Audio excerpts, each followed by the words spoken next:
All right, y'all. In the interest of time, we're going to go ahead and get started today on the next TMG conversation, online conversation. This is with Susie Wilkening, who is a member of the museum group and also principal of Wilkening Research. And here's how we're going to go today. This is a webcast. Paul, if you would start recording this for us.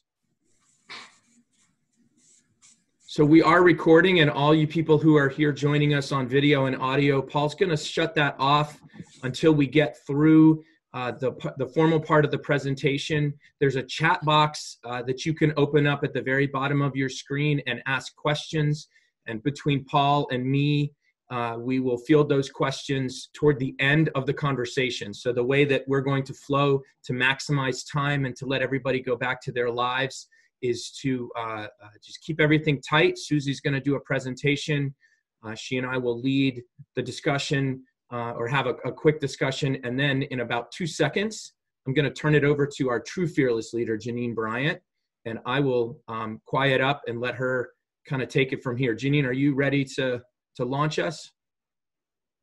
I am. Good afternoon, everyone. We're so excited to see you all here. Thank you, and we're happy that you're joining the museum group's 5th online conversation. We do these conversations to engage with multiple members of the field around an interesting topic that connects directly to the museum group membership.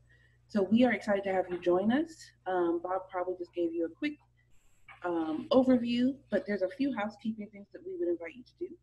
The first is, if you don't mind, please mute your camera and your microphone. And so that is very helpful to us as we are going forward.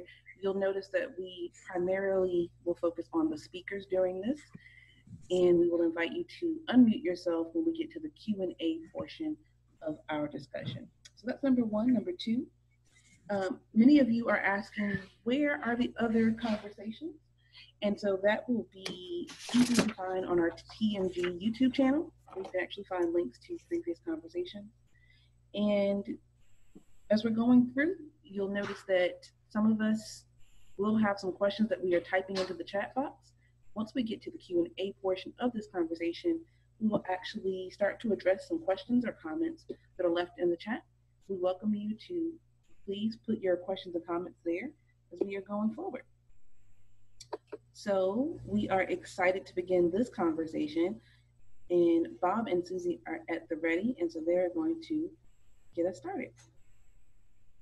So I'll get started real quick. Thank you, Janine. Thanks to everybody for joining us and everybody out there in Radio Land and cyberspace. Appreciate having you here today, and really glad to join a good friend and colleague, Susie Wilkening, to talk about some of her good work. And Susie and I, my goodness, I've known you, I think, since the minute I got in the museum field, or at least in the national arena when I was at ASLH. I've really always been impressed with your work and your research, and really from the perspective of, and that's what I want to talk about, that's what we're going to talk about today, the perspective of how this work and what you found sort of impacts the wider museum field. I'm really fascinated by all of the discussions that get teased out by this, and I've really kind of myself personally looking at this empathy discussion as really, it is very multifaceted, as Michelle Moon pointed out to me in an email this week when we were talking about it. But I just feel like it's so much at the core of what we're doing, stated or unstated. So very glad to have you here, Susie, and to pick apart a little bit your latest research on, and to share with the group your latest research on this topic, on curiosity, on empathy, on issues of social justice. So with that, I'm going to turn it over to you, Susie. And I'm going to go ahead and take myself off camera and certainly off mic and let you get started. So thanks a bunch for joining us, or for this presentation. Oh, my pleasure. I'm happy to do this. So what I want to share with y'all today is what I call a long-form data story. As many of you know, I do data stories to share my research more broadly with the field. But sometimes there's a topic that's just much more complicated and doesn't lend itself to a one-page infographic. And this was certainly one of them. I wanted to lay out some more complex thinking and research for the field, but in a really accessible way. So this is a longer form data story that looks at curiosity and how it is the root of empathy, and how there are two important social justice ramifications for curiosity that we're going to pick apart. So backing up, as a field, we tend to think of ourselves as being in the curiosity business. And so do our audiences. They identify themselves as lifelong learners, which lifelong learning isn't necessarily the same thing as curiosity, but our audiences tend to think of them as the same thing. And so we wanted to back up and think, okay, well, why does curiosity matter? Why does it matter to our audiences, those curious museum goers that visit us regularly? And why does it matter to society? So to figure that out, let's first look at what audiences actually say about curiosity. And they say things like this: if I had a magic wand that can instill one quality into all human beings, it would be curiosity. So for most museum goers, curiosity, they kind of define it as the desire to learn new things. It can be new experiences, it can be new tidbits of information. They talk about that a lot, filling information gaps. And here we have this comment from this one respondent from one of my research projects. If I don't know the answer, I want to learn rather than be aware of that gap. It's not new information just for the sake of new information. It's not novelty, which is a different thing, but breadth and depth of knowledge, and that broader understanding of the world, which comes out in the research quite a bit. Because lifelong learners love to learn. And they talk about it in very emotional ways. It's like a visceral need that they have to learn. And I know what that feels like because I have it myself. So we have some of these quotes are kind of funny. My nickname is the machine gun questioner. Some of us may have children that are like that as well. Insanely curious about everything, thirst for knowledge. Those are some pretty meaningful words that they're using to talk about curiosity in their life. And it feels good. When you have that curiosity fed, and I think we've all experienced this, it feels really good. And that's because we get a surge of dopamine when it happens. And that surge of dopamine not only makes us feel good, it's actually good physiologically for our bodies. It's good for brain health. It's also good for cardiovascular health. So it's a great thing to experience. So among our museum goers, they use really positive words around that feeling of curiosity being sated, such as fun, enriching, and euphoria. Brain blast. Those are great words, what it feels like. So in this infographic, I teased out the two different kinds of curiosity and lay them out. And these are not my definitions, excuse me, but these are coming from research on curiosity. And the first one is hedonic curiosity. And hedonic curiosity is something everybody experiences all the time. And I apologize for my asthma cough. Okay, so I think of it as clickbait and for your brain a little bit.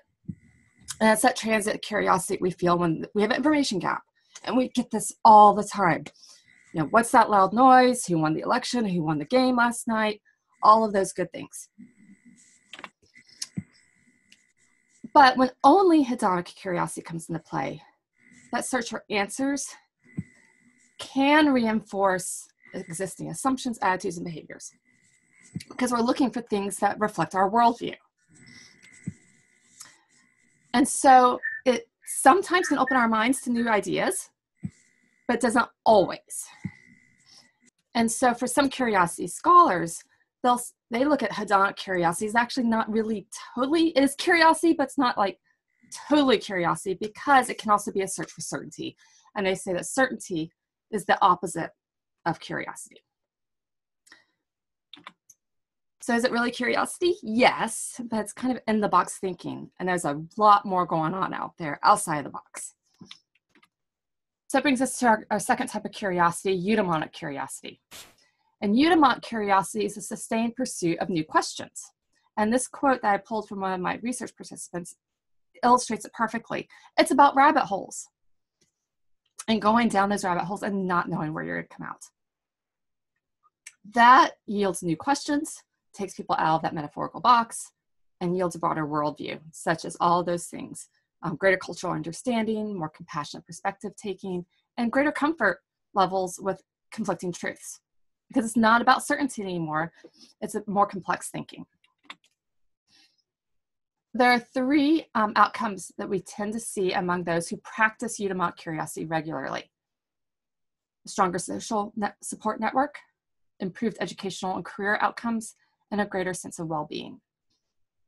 And there's reasons for all of those things, because the approach to the world is just a little bit different. At least that's what museum goers say. They say that they've gotten these outcomes, but they're actually onto something. Social science research indicates that these are all parts of the benefits of practicing eudaimonic curiosity as well. So there's a lot of data to back this up from the social science research that's out there.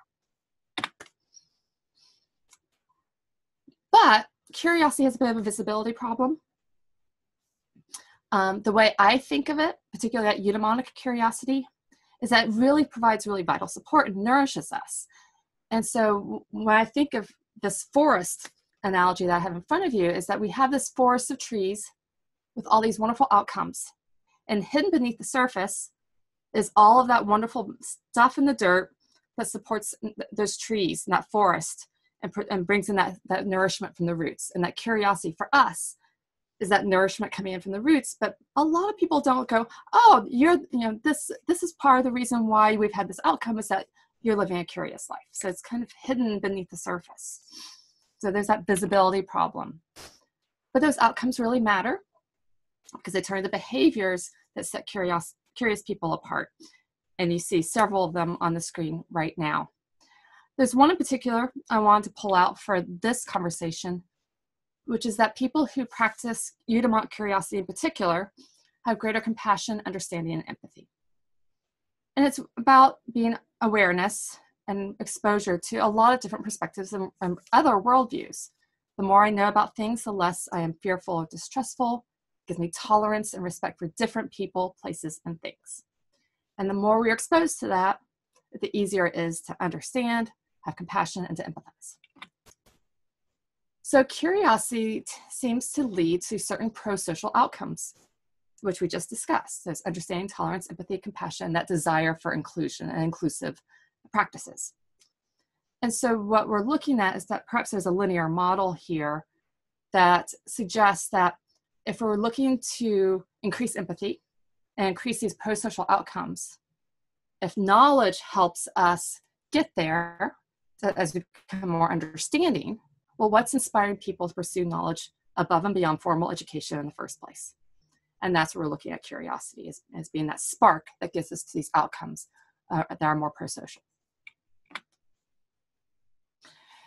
And 2/3 of museum goers say that museums have helped them with this, very much so, and having those prosocial outcomes. And only 12% of regular museum goers think this is not an important outcome for museums to be thinking about. And as I've said, it's about exposure. I'm not going to read these quotes. You can download and keep the PDF and read them later. So curiosity seems to be crucial for three things: practical life outcomes, that forest, self-actualization, and also those prosocial outcomes. And since curious people are more likely to care about the challenges that we're all facing, climate change, systemic racism, inequitability, increasing inequitability across the planet, poverty, all of those things are challenging all of us today. Since curious people are more likely to care about those things, it's in our best interest to increase curiosity among more people so that more people care about these things. So how do we do that? Well, like many, many things, this appears to be rooted in childhood experiences. If you grow up in a curious household, you're more likely to practice curious behaviors yourself, and then, of course, encourage it in that next generation of your family. So we could say that's actually something that's kind of inherited generationally from parents who are passing it down to their children by doing things like modeling the behavior, encouraging inquiry, providing resources to nurture curiosity, something we'll come back to in a moment, and emotionally supporting their children's curiosity confidence. And it's not just parents. You know, even though the majority of the comments from museum goers talked about their parents, the parents have a really big influence on that. It's not always parents. It can be an amazing teacher. It can be an aunt or uncle or a grandparent or another caregiver. It's just most of the time it's a parent. And it leads us a bit to a chicken and an egg scenario. Like, what's coming first? Is it the curiosity that's inborn that's being nurtured and continued? Or is it the resources that we're putting into it that keeps nurturing that curiosity? You kind of have this cycle.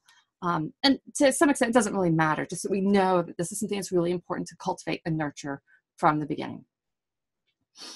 But for most people, curiosity does tend to fade away by adulthood, particularly that eudaimonic kind, because it struggles to exist when it's not being supported. Lifelong learners, like our avid museum goers, do actively nurture their curiosity, and they do it with a range of activities, which museums are only one. So we're not saying museums are alone in doing this work of supporting curiosity. We're in a pool of a lot of different things, but it's an important pool to be in. But museums are an important one, and they do a lot more of these activities than non-visitors to museums. So I feel a lot of broader population research, so we can say museum goers do a lot more of these things than people who don't visit museums. So all of those exposures add up. But people who are super curious surround themselves with other people who are super curious. They kind of create a curiosity bubble around themselves. They marry people who are curious.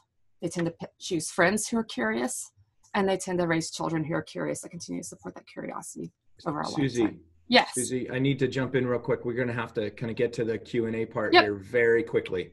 Okay, so let's get to the second part of the social justice issue. It's because we live in those bubbles of curiosity. We support that. We don't necessarily see that curiosity isn't equitable. Curiosity is extremely expensive to nurture. And I know that as a parent, nurturing my kids' curiosity and how much of resources I'm pouring into it. And when I say expensive, it's not just money, though that's a big one.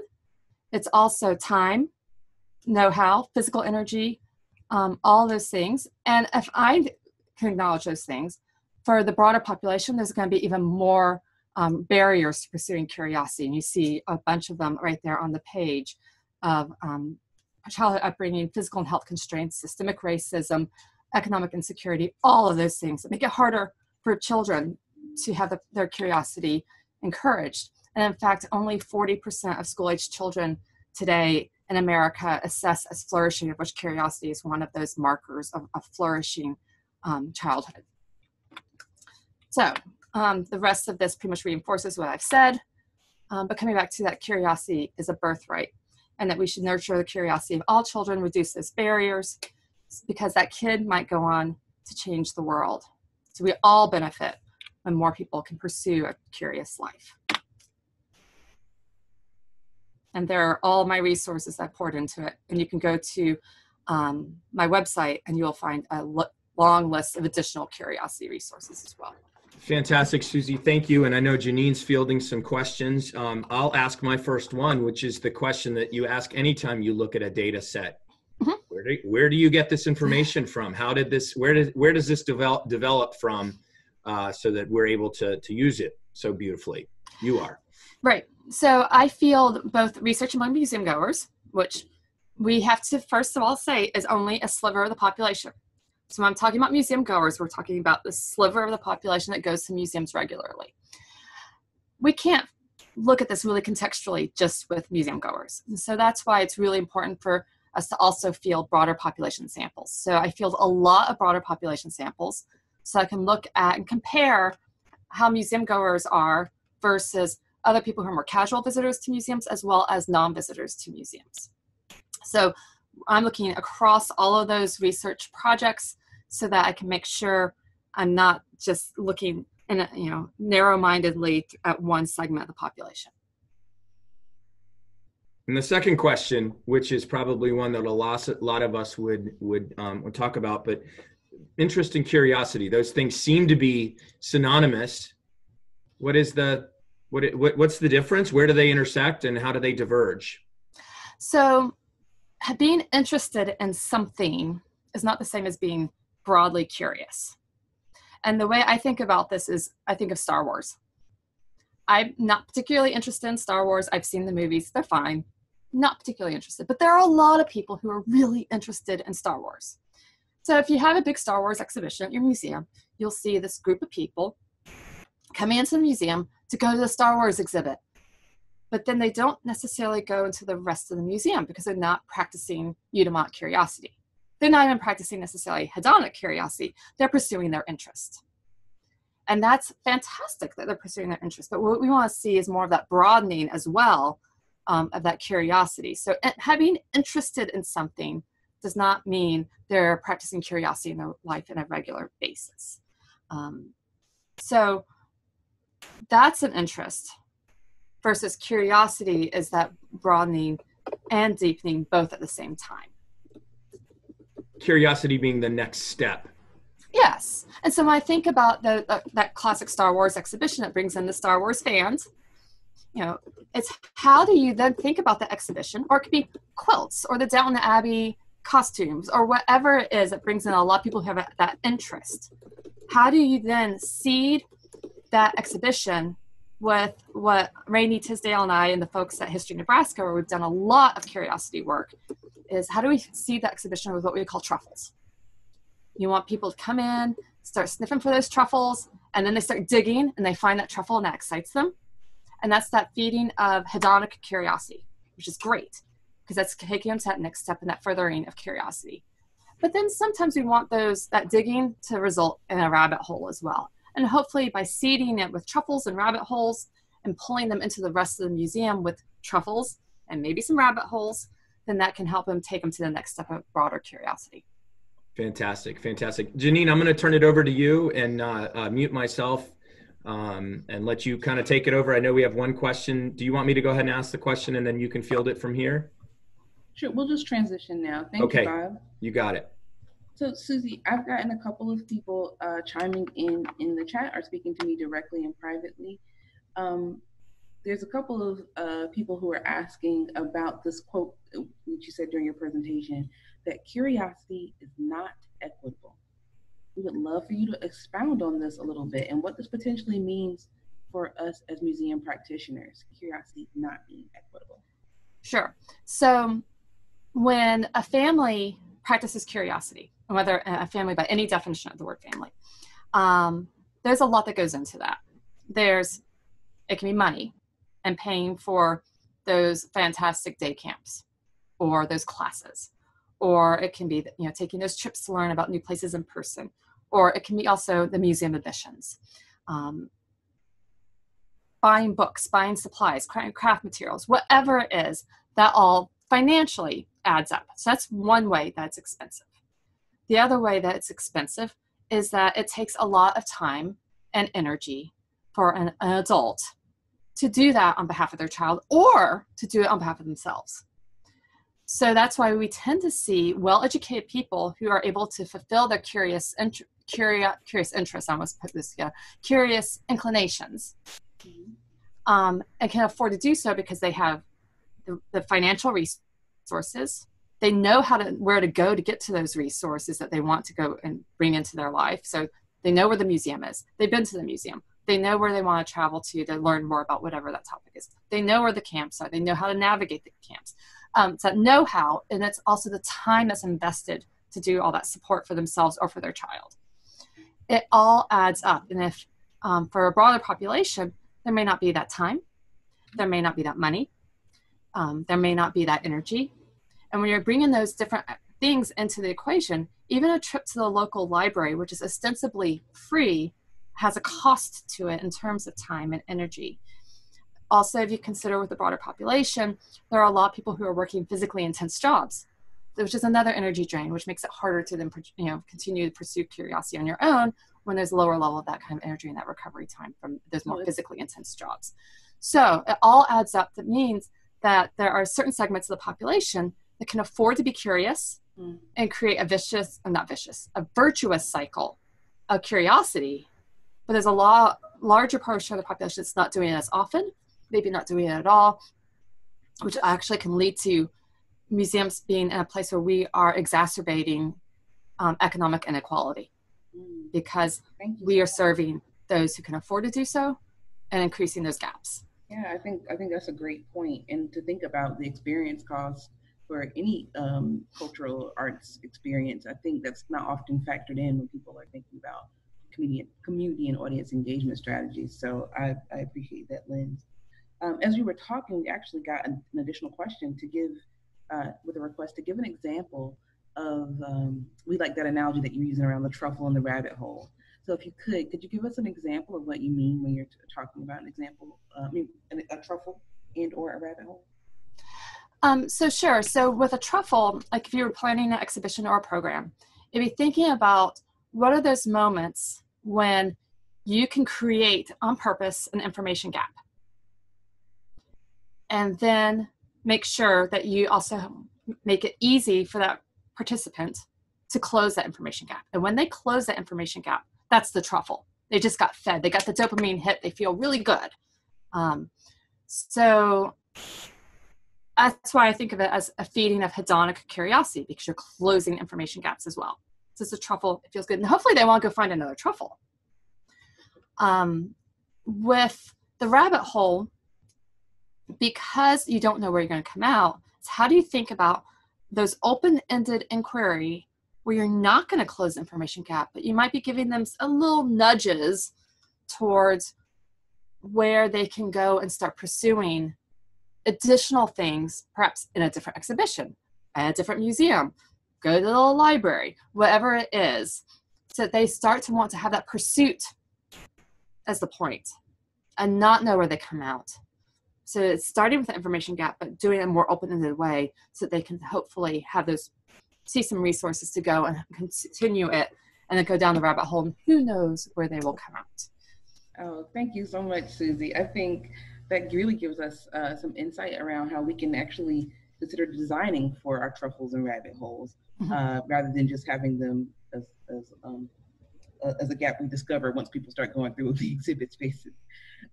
We appreciate your time so much, and we want to extend a big thank you to both you and Bob for helping us explore these ideas around curiosity. And so we were hoping that you could just show us, there we go. We want to make sure that we have the link to your information as well. For those of, thank you, Anna, for your comment around cultivating a journey. We do want everyone to know on the call that there is another presentation coming up on April 22nd at 2 p.m. Eastern Standard Time. Matt Kirkman, who is doing a tremendous amount of work on environmental literacy, that next conversation for the museum group will be, again, a live webcast experience that we will invite you all to join us with. And we are going to put the link to the PDF for Susie's information into the chat, and Susie will get us some more information that we will also include as a YouTube link to everyone. On that note, this has been a phenomenal conversation around this idea of curiosity and all the ways in which we as a field can really explore curiosity, how it links to prosocial behaviors, and what we can do to continue to develop our own cultural lens for that. Susie, we want to give you a big thank you, and thanks for Bob for coordinating. All right, we're signing off.